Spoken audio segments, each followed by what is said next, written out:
Back to the global exchange, we want to turn our attention back now to the magnitude 7.6 earthquake that has hit just off the coast of Costa Rica, the Pacific coast. As we noted here on the program, it's about 150 kilometers west of the capital of San Jose. Let's get more on this from the U.S. Geological Survey.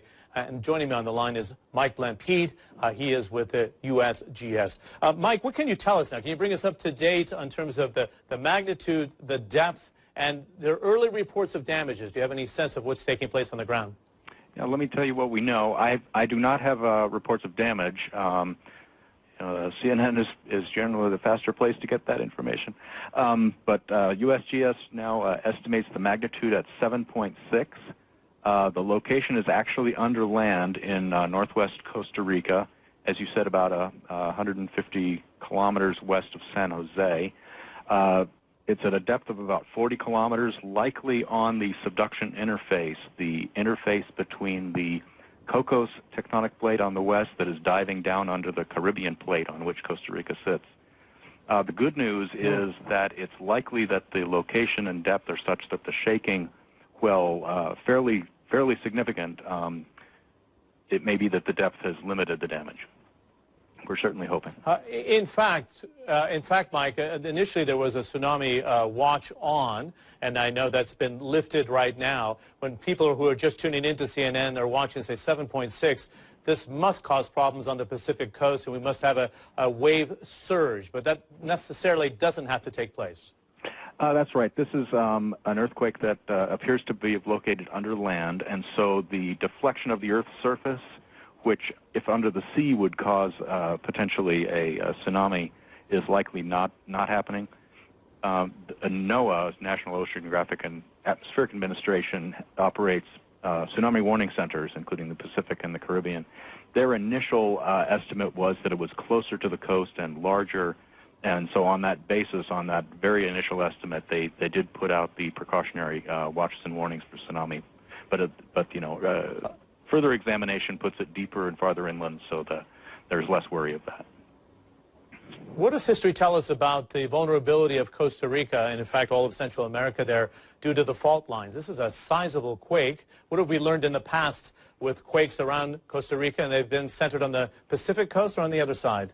This is on the Pacific coast, and there is a large plate boundary that runs all the way down the western oceanic side of Central America and South America, in fact, and so the whole region is subject to occasional very large earthquakes. This one's in the pretty large category, and sometimes they get even larger, and these can cause quite a bit of damage due to shaking and also tsunamis. It's also possible for there to be smaller but much more shallow earthquakes that strike under land.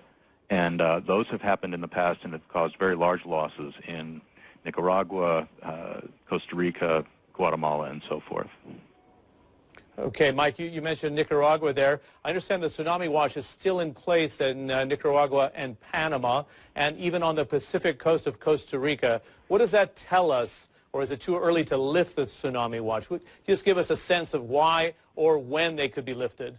Well, the strategy that NOAA uses for tsunamis is to make a very initial, very quick estimate of the likelihood for a tsunami. And they do this because it can be so few minutes between the time of the earthquake and arrival of a tsunami at the nearest coast, and so it's very essential that be done quickly. Then, once done, NOAA looks for direct evidence of waves, either from coastal tide gauges or from their floating buoys at sea, which measure the wave height. And they wait for direct observations before canceling a watch or a warning, just to be on the safe side. And that can take a little Michael, more thanks very time much for joining us. For those waves to reach the buoys. I understood. Yeah, thanks very much. Mike Lampede is with the U.S. Geological Survey, joining us on the phone, as you can see there, by the locator in Reston, Virginia, just outside of Washington, D.C. Well, that's an external view of what's taking place on the ground in Costa Rica. Let's go to our internal analysis and bring in Mari Ramos at the CNN World Weather Center. What have you found out, Mari? Well, very interesting, some of the things that that a specialist from the USGS was telling you. The fact that it is on land is very important. The fact that this quake actually is very intense but very deep is actually a good thing and less likely to generate tsunami waves. There's one more wave that an earthquake of this magnitude close to land like this could actually generate a tsunami. And that would be when you, Brandon, I don't know if you can hear me. Can we pull up the shake map here? That would be because the shaking can be very intense, sometimes underwater landslides can occur. And what he's mentioning there about having that initial assessment and doing it as a precaution. That's why from the very beginning you heard me say we do not know if a tsunami was generated. This warning is giving us a precaution for areas that may be affected. The fact that the epicenter occurred over land is actually a deterrent. But you see this bay right in here? This is an area that could have experienced some waves. And when we talk about a tsunami, this is something else that's very important. It doesn't have to be like what we saw in the Indian Ocean.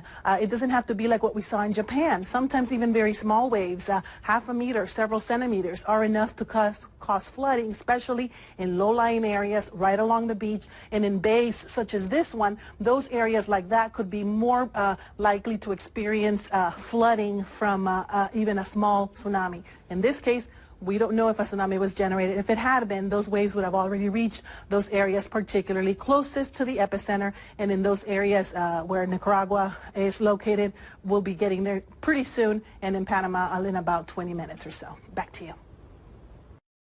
The President of Costa Rica says there are no reports of casualties from a major earthquake there this morning. The 7.6 magnitude quake was centered on the northwestern Pacific coast, about 140 kilometers from the capital, San Jose. The earthquake caused a lot of shaking and some damage. One hotel owner near the epicenter says everything fell off the shelves and that the ground was rolling. Tsunami warnings were issued for much of Central and South America, but are now in effect only for Costa Rica, Panama and Nicaragua. Jenny Harrison joining us now with the very latest on this from the International Weather Centre. How's it looking? Hey, Fionnuala, yeah, just as you said, of course, the good news that the tsunami warning has been lifted for many areas.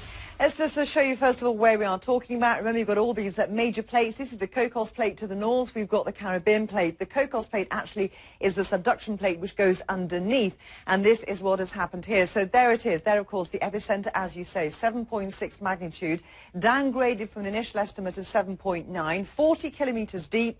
The nearest place, Nicoya, just 11 kilometers, as you can see, from the epicenter, and in actual fact 141 kilometers to the west of San Jose. Now, in total, San Jose has got a population of 335,000 people. You can see the shaking was actually strong across this entire region. Overall, about 500,000 people would have felt strong shaking.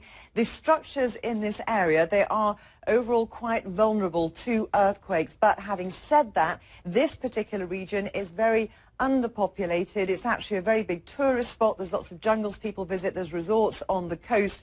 And the pager informations coming out of the USGS are actually green, which means very low likelihood of casualties and certainly of any major damage. So, of course, we'll get more information in on this. But overall, despite the fact it was 7.6 magnitude, Fionnuala, it was 40 kilometers deep. And it seems so far that we haven't had any major reports of any damage or casualties.